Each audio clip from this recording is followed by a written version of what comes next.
नमस्कार, श्री स्वामी समर्थ। आजचा माझा विषय आहे परडी। परडीची उत्पत्ती कशी झाली। खरं तर हा विषय घेण्यामागचं कारण एकच आहे की जेव्हा मी व्हिजिटला जाते तर बऱ्याच जणांकडे मला ती परडी दिसली त्यांच्या देवघरात। आपण जेव्हा मी त्यांना विचारलं की परडीची उत्पत्ती तुम्हाला माहिती आहे का, ह्याचं महत्त्व किती आहे, काय करतं ह्यासाठी, तर तेव्हा बऱ्याच जणांना हे सांगता नाही आलं। आणि म्हणूनच मी ठरवलं की खरं तर ज्यांच्याकडे ही परडी आहे तर त्यांना हे माहिती पाहिजे की नाही की ह्याची उत्पत्ती कशी झाली, आणखीन त्याचं महत्त्व काय आहे। आणि म्हणूनच आज मी हा विषय निवडला आहे, त्यामुळे हा व्हिडिओ शेवटपर्यंत नक्की बघा। आता परडीची उत्पत्ती कशी झाली हे सांगते। परडीची उत्पत्ती ही रेणुका मातेपासून झाली।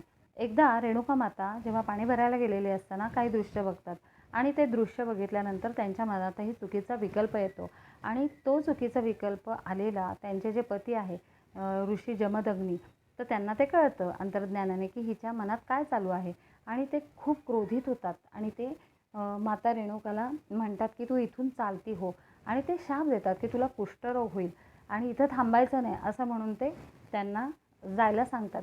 आणि मग रेणुका माता जेव्हा जायला निघतात त्यांना कुष्ठरोग झालेला असतो, त्यांच्या कुष्ठरोगाच्या मधनं सगळा जखमा झालेल्या असतात, पू येत असतो, वास येत असतो। तर अशातच त्या जंगलात फिरत असतात। जंगलात फिरता फिरता त्यांना दोन संत पुरुष असे भेटतात। तर ते संत पुरुष म्हणजे एकनाथ आणि जोगीनाथ। तर मग ते बघतात देवीला आणि ते सांगतात की तुम्हाला जर ह्याच्यातून बाहेर पडायचं असेल तर तुम्ही भगवान शंकरांना, महादेवांना शरण द्या, त्यांची उपासना करा, म्हणजे तुम्हाला नक्कीच याच्यातून मुक्ती मिळेल।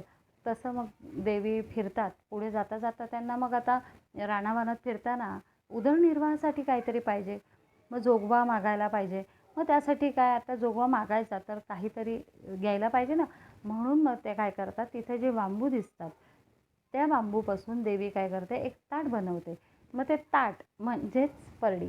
आता महाराष्ट्रातल्या काही भागांमध्ये याला ताट म्हणतात तर काही ठिकाणी याला परडी असं म्हणतात। मग हे ताट केल्यानंतर त्या जोगवा मागतात।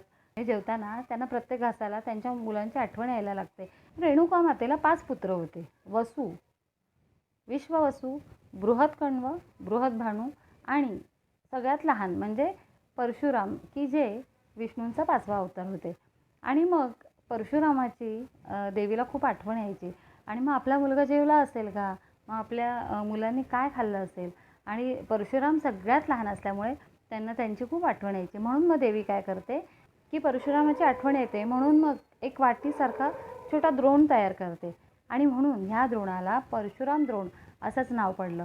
मग जो काही घास, जे काही अन्न खायचे ते पहिला घास त्या द्रोणात ती ठेवत होती, का तर आपल्या परशुरामाला सुद्धा हे मिळालं पाहिजे म्हणून। शेवटी ती आईच होती। तर अशा प्रकारे ते ताट म्हणजेच ती परडी आणि त्याच्यातला तो द्रोण म्हणजे परशुराम द्रोण। आता हे झालं आध्यात्मिक। आता धर्मशास्त्रानुसार खरं तर हा द्रोण आणि ही परडी म्हणजे काय आहे तर बघा, परडीमध्ये 27 कट असतात आणि उपकट छोटे छोटे असतात, असं मिळून 108 कट असतात। आता 27 कट म्हणजे काय तर 27 नक्षत्र, आणि उपकट म्हणजे काय तर त्या नक्षत्राला, प्रत्येक नक्षत्राला 4 चरण आहे, तर असं मिळून 108 अशी ती परडी असते। आणि त्याच्यामधला जो द्रोण आहे तो परशुराम द्रोण। ह्या परडीला सूर्याचं प्रतीक मानलं जातं, त्याच्यातला जो द्रोण आहे तो चंद्राचं प्रतीक मानलं जातं। म्हणजेच बघा, नक्षत्र, सूर्य आणि चंद्र ह्या सगळ्याची मिळून ती परडी असते। म्हणजे जेव्हा ही परडी कुणाकडे असेल तर त्याला ती शक्ती आत्मसात करायची असते, ती शक्ती त्यांना ती पेलवायची असते, एवढं महत्त्व या परडीला आहे। तर अशा प्रकारे परडीची उत्पत्ती आणि धर्मशास्त्रानुसार त्याचं महत्त्व मी आज तुम्हाला सांगितलेलं आहे। आता माझ्या पुढच्या व्हिडिओमध्ये तुळजाभवानीची परडी कशी आली आणि त्याचं महत्त्व काय आहे हे मी तुम्हाला सांगणार आहे। चला तर मग आजचा विषय मी इथंच थांबवते, परत भेटू, तोपर्यंत धन्यवाद। स्वामीम।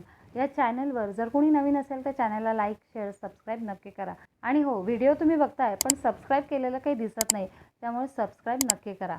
चला तर मग परत भेटू, तोपर्यंत धन्यवाद। स्वामीम।